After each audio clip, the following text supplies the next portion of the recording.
Ntar dulu Mas Ian. Ntar dulu Mas Ian, ini tanya Mas Ian. Nanti terkait solusi 600 honorer yang dirumahkan itu menurut Bang Ipul sebagai lembaga kontrol bagaimana Bang? Oke, itu perlu dijawab sekarang apa saya buat tema khusus itu gini loh Mas Irwan. Maksud aku itu biar dibuat mainan oleh orang-orang yang mengaku oposisi dulu gitu loh. Bukan ya, mainan itu Bang. Itu kan enggak, biar dibuat mainan dulu, Bang. Dibuat video dulu. Buat tema selanjutnya, Bang. Hah? Jadi kan tema selanjutnya.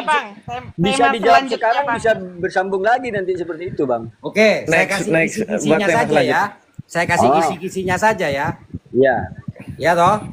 Sesungguhnya terkait dengan honorer tersebut, pemerintah daerah Situbondo itu sudah diingatkan sejak tahun 2022 yang pada waktu itu honorernya baru 200 orang. Ya. Yang pertama dulu ya. Dan sekarang menjadi yang di bawah 2 tahun ini biar tahu ya. Dan pemerintah pusat sudah memberikan instruksi langsung di 2024 itu terakhir bayar ya. Namun ternyata itu tidak diturunkan kepada para honorer. Ya, tidak diturunkan artinya tidak diinformasikan. Ini sementara dulu ya. Nanti saya akan detailkan di belakang ya. Tambahan Bang. Ya menjelang pilkada. Ntar dulu Mas Rabas ya. Nanti saya kasih tahu ya. Lanjut. Kenapa dari 200 menjadi 600 ya? Ada dua hal yang ini terkait dengan peta siasat. Siasat yang pertama menghadapi pilkada 2024.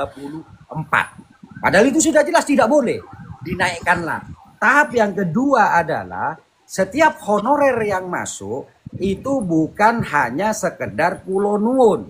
Di situ ada pembayaran kepada oknum-oknum tertentu. Nah itu Bang, itu yang harus dibongkar oleh sampean. Ntar dulu ya.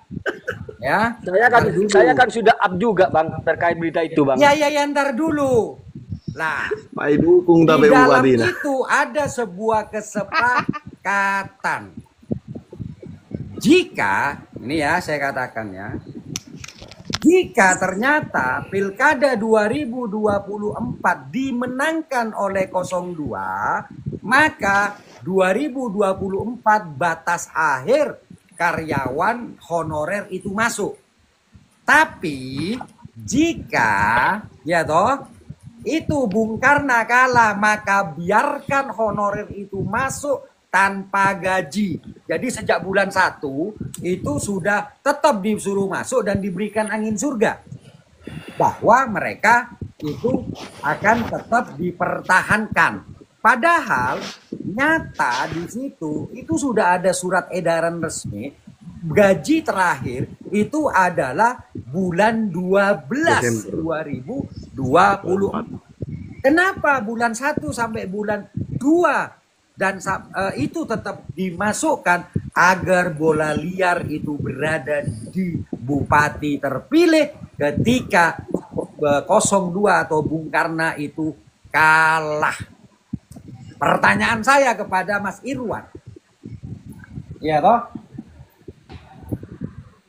Ketika bupati yang sebelumnya sudah diberitahukan tahun 2022 bahwa itu tidak boleh lagi ada perekrutan karena yang 2 tahun ke bawah itu sudah akan diberhentikan atau dirumahkan.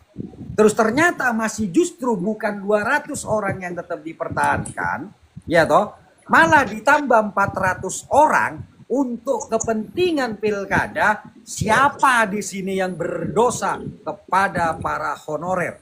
Pertanyaan itu, silakan Mas Irwan jawab.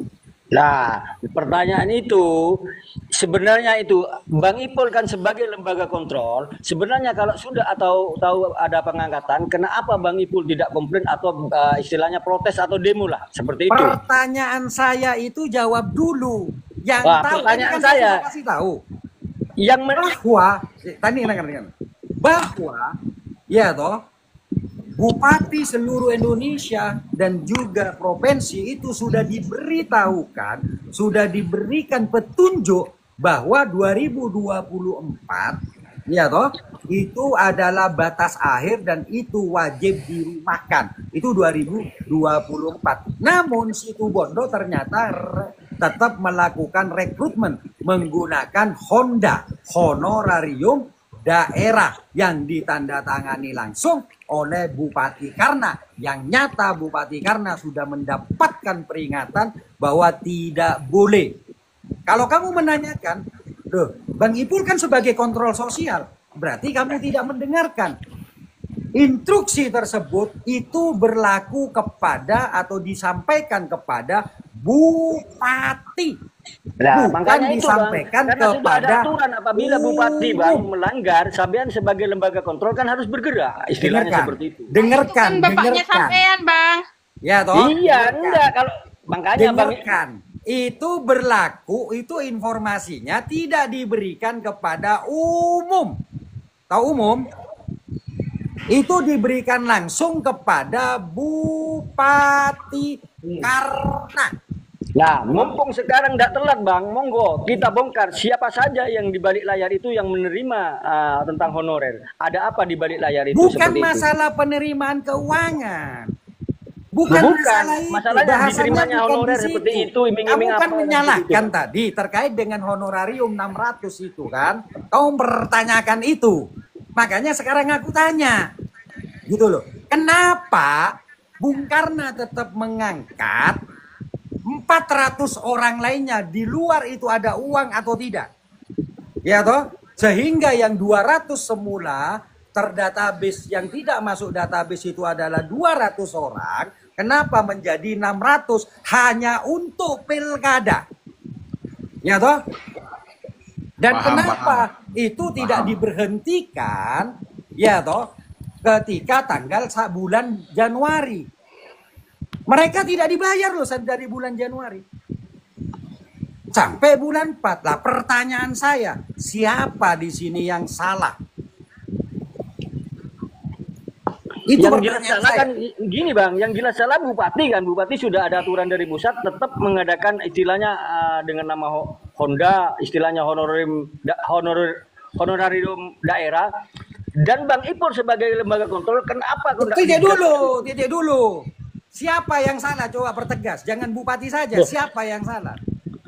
Siapa yang salah? Ya bupatinya dan yang Bupati merekrut- siapa? Sebutkan. Ya enggak ya bupati karena seperti itu yang membuat titik ya. gitu. Bupati Karnalah yang salah hanya untuk mengejar ambisi tertentu, banyak orang yang dirugikan. Satu dulu titik. Kedua, saya jawab pertanyaannya kamu.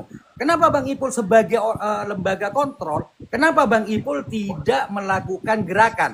Karena saya baru tahu di bulan 2. Kenapa? Karena itu aturannya diberikan langsung kepada bupati, tidak bersifat umum.